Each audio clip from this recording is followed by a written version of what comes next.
Samantala, dako muna tayo sa Palasyo ng Malacanang para sa iba pang mahalagang balita. At mula po roon, live na mag-uulat ang aming kasamang si Elena Luna. Elena, magandang hapon. Magandang hapon, Kirby. Inihayag ng Palasyo, kaugnay ng sa pagdating ng BRP Ramon Alcaraz, inihayag ng Palasyo na sa Martes ay pangungunahan ni Pangulong Aquino ang welcome ceremony para dito sa Subic.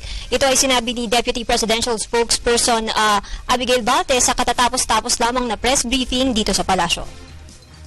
So, ito po, halos isang buwan pong bumiyahe yung Alcaraz. Umalis po yan ng San Diego noong July 6 at parating po siya dito bukas. Ang dinaanan po niya mula ho sa San Diego, dumaan po ng Hawaii, Guam, pumasok po sa may Kasiguran, Aurora. Kanina po yatang mga madaling araw yon. Para po siyang bagyo, nasa Philippine Area of Responsibility na po siya. And it will eventually end up in Subic tomorrow.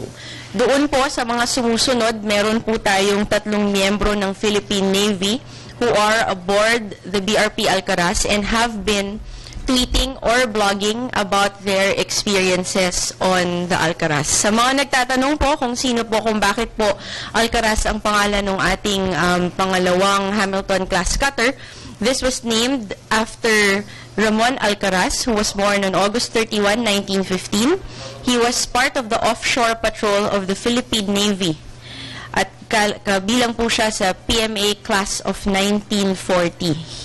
Si Alcaraz served in World War II under the direct command of General MacArthur and was responsible for shooting down 3 low-flying Japanese planes in January 17, 1942.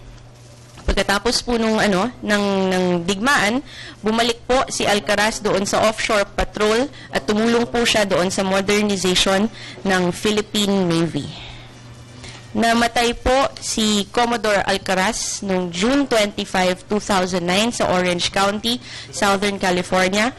Ngunit until his death, he was still part of several movements for hindi po niya nakalimutan ang kanyang inang bayan at kasali po siya doon sa Movement for Free Philippines in Los Angeles.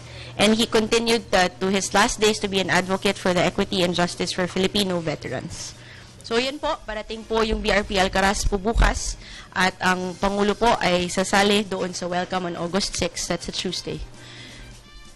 Sa schedule naman, Kirby, ni Pangulong Aquino ay may 3 siyang meeting ngayong araw. Nagsimula ito kaninang alas 11 ng umaga kasama si Cabinet Secretary Jose Rene Almendras at mga miyembro ng Presidential Management Staff. Ongoing naman ngayon ang meeting ni Pangulong Aquino kasama si Executive Secretary Paquito Ochoa at ang mga kinatawan ng Department of Finance. Pamaya namang alas 3 ng hapon ang meeting ng Pangulo kasama ang mga taga-DBM at DOTC. At yan ang ating balita mula dito sa Malacanang. Sa tulong ng RTVM, ako si Elena Luna para sa Telebisyon ng Bayan. Maraming salamat sa iyo, Elena, at happy weekend.